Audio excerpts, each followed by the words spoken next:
नमस्कार। आप सभी भक्तों का हमारे YouTube चैनल पे हार्दिक स्वागत है। आशा करता हूँ आप सभी भक्तगण बाबा जी की कृपा से सही और स्वस्थ होंगे। कैसे मन को संसार से मोड़कर मुक्ति की ओर लगाया जाए और फिर कैसे उसकी दिशा को मुक्ति की ओर ही रखा जाए, दोनों ही बातें हैं। उसमें दुख का बड़ा महत्व है।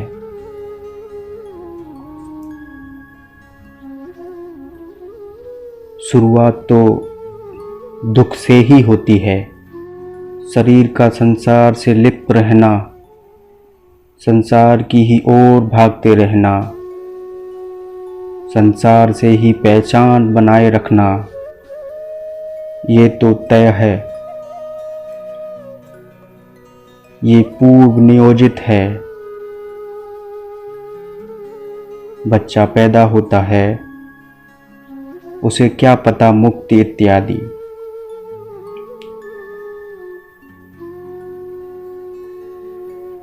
पर उसे पालना पता है, उसे दूध पता है, उसे मलमूत्र पता है, उसे ध्वनियाँ पता हैं, उसे दृश्य पता है, अर्थात उसे जो कुछ पता है वो सब संसार मात्र है। तो बच्चे का मन किस ओर लगेगा? शुरू से ही संसार की ओर, शरीर की ओर। यही तो दुनिया है और क्या। इधर को जाएगा ही जाएगा जीव, फिर मुक्ति की ओर कैसे मुड़ें? अगर संसार की ही ओर जाना पूर्व निर्धारित है तो फिर मुक्ति की ओर कैसे मुड़ें? मुक्ति की ओर मुड़ता है तुमको तुम्हारा दुख, और दुख मिलेगा ही मिलेगा, क्योंकि जिस वास्ते तुम दुनिया की ओर जाते हो, दुनिया तुमको वो कभी दे ही नहीं सकती। दुनिया की ओर जाओगे सुख के लिए, सुख मिलेगा जरा सा और दुख मिलेगा भरकर। ले लो सुख। सुख थोड़ा ज़्यादा भी मिल गया तो सुख के मिट जाने की आशंका हमेशा लगी रहेगी। ये कौन सा सुख है जो अपने साथ आशंका लेकर आया है?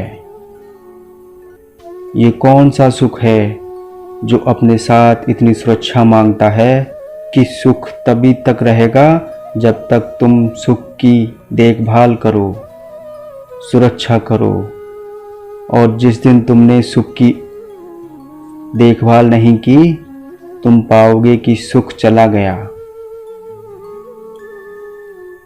तो इस सुख में तो बड़ा दुख छुपा हुआ है। ये दुख सामने आने लगते हैं और तुम तब कहते हो, ये जो संसार के साथ मेरा नाता है, मुझे इस नाते से मुक्ति चाहिए, इस नाते से मुझे कुछ नहीं मिल रहा। जब तुम अपनी वास्तविक इच्छा के प्रति जरा सहज, जरा संवेदनशील होते हो, तब तुम मुक्ति की ओर मुड़ते हो। फिर तुमने पूछा है, क्या है जो मुझे मुक्ति की ओर लगाए ही रखे? एक बार मुड़ गए मुक्ति की ओर, पर हम तो यू टर्न लेना भी खूब जानते हैं। सत्संग में आए तो लगा मुक्ति बड़ी अच्छी है,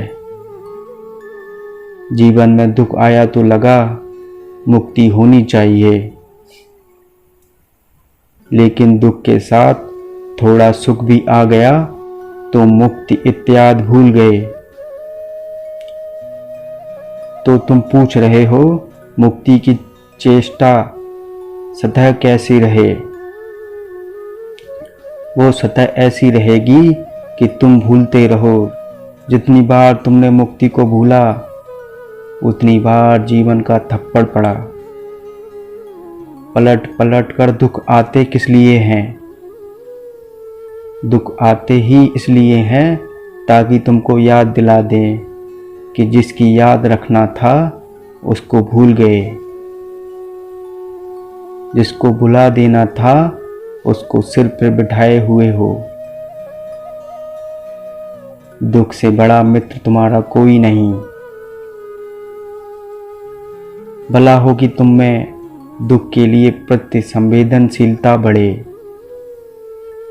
तुम जान पाओ कि आम आदमी तुम में सभी कितने दुख में जीते हैं। जैसे जैसे दुख का एहसास सघन होता जाएगा वैसे वैसे मुक्ति की अभिलाषा प्रबल होती जाएगी। बेईमानी मत करना। डर के कारण दुख का अलंकरण मत करने लग जाना। दुख तो जीवन यूं ही देता है, तो दुख हुआ सस्ता। और मुक्ति बड़ी कीमत मांगती है, हिम्मत मांगती है, तो मुक्ति हुई महंगी। तो फिर हम बेईमानी कर जाते हैं। जैसे कि कोई चीज़ अगर बहुत महंगी लगे तो हम कह दें कि हमें चाहिए ही नहीं, सब ठीक चल रहा है, क्योंकि जो चीज़ तुम्हें वास्तव में ठीक कर देगी वो तुमको बहुत महंगी लग रही है। तुम दाम नहीं देना चाहते। अधिकांश लोग आध्यात्म की ओर यही कहकर नहीं आते कि हमें ज़रूरत क्या है, ना हमें डर है, ना हमें दुख है। क्यों आए आध्यात्म की ओर? डर भी है, दुख भी है। बेईमानी कर रहे हैं क्योंकि कीमत अदा नहीं करना चाहते और डरते हैं। मुक्ति हिम्मत मांगती है ना। आध्यात्म बहुत हिम्मतवर लोगों का ही काम है। डरपोक आदमी तो ऐसे ही रहेंगे, थोड़ा पास थोड़ा दूर, कभी अंदर कभी बाहर।